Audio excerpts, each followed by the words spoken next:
Do you remember the famous moment when, was it Woody Hayes who jumped off the sidelines and tackled a Clemson player many, many years ago? A lot of longtime college football fans will remember that moment. And it led to his eventual ouster at Ohio State. But he couldn't take it. He just couldn't take it. He jumped off the side. As I remember, a Clemson player caught an interception and was returning along the sidelines, and Woody Hayes couldn't help himself. And shockingly, this 60, 70-year-old, whatever he was at the time, coach, jumped off the sidelines and tackled the player. That's what they're doing right now. The Democrats are jumping off the sidelines with rogue judges trying to tackle the Trump administration. And all they're doing is repeating what they did for the last 4 years. They're enacting lawfare. They're relying on liberal activist judges from places like Rhode Island and California and wherever else they can find a rogue judge who can try to block the Trump agenda. And J.D. Vance the other day wrote, if a judge tried to tell a general how to conduct a military operation, that would be illegal. If a judge tried to command an attorney general on how to use their discretion as a prosecutor, that's also illegal. A judge, a district judge, is not allowed to control the executive's legitimate power. But it's Woody Hayes coming off the sidelines because they've got nothing left. And Democrats suffer from a lack of imagination. They always go back to the well. They always go back to the only thing they know. Orange man bad. Orange man must be stopped. So let's find some goofy leftist judge from, Rhode Island to try to block, and unfreeze the freezing spend that Trump has done. The freeze on federal spending. Oh, they're flipping out about Elon Musk. I mean, honest to gosh, I've never seen anything like this in my life.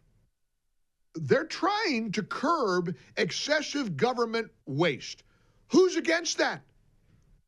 Why would Democrats become shrill hysterics over simply identifying and eliminating wasteful government spending?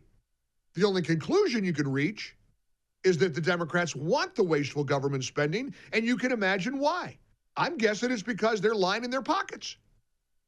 I'm guessing that's why Pocahontas, Elizabeth Warren herself, is a multimillionaire, apparently many times over. Multiple homes. She's been a so-called public servant all her life. How is she a multimillionaire? It's a grift. It's a con.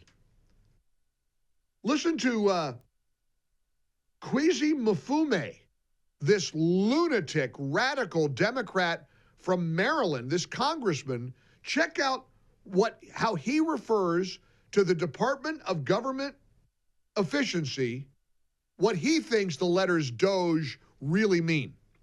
They've loved their country. They've highly favored their faith. They believed in an America that was for all people. They get up every morning. They put on their clothes and they come to buildings like this all over the country to do a simple, nonpartisan job, and that is to serve the people of America with the best service they can provide. Hey, yes, they work hard. Christian, pause that. You know what's hysterical about that? I'm going to resume in a moment. They didn't give a rat's rear end about government workers being fired left and right if they didn't get a vaccine. They didn't care one whit about small business owners losing their family-owned business for generations if they didn't comply with the COVID lockdown.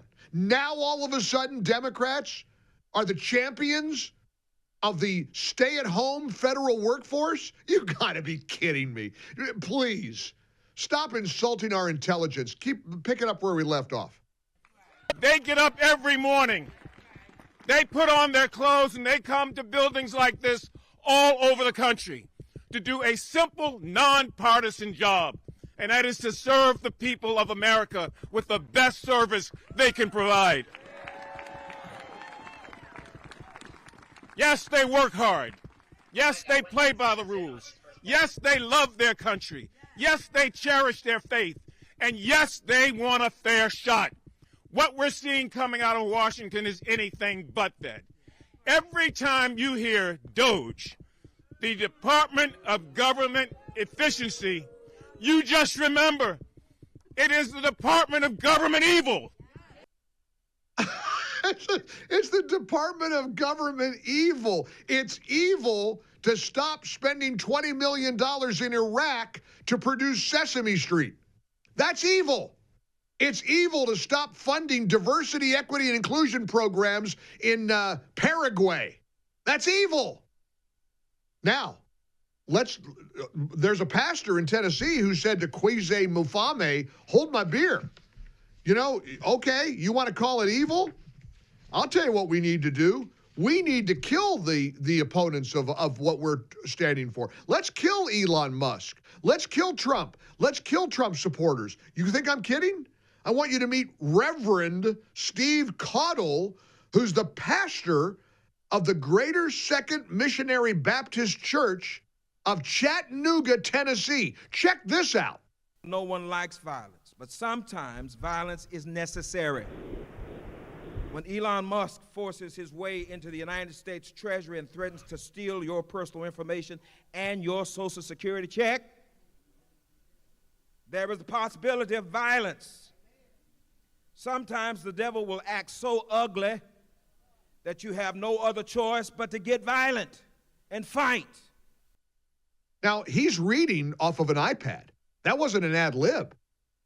That monster actually wrote those words out. Maybe never expecting his sermon to go viral, but it has.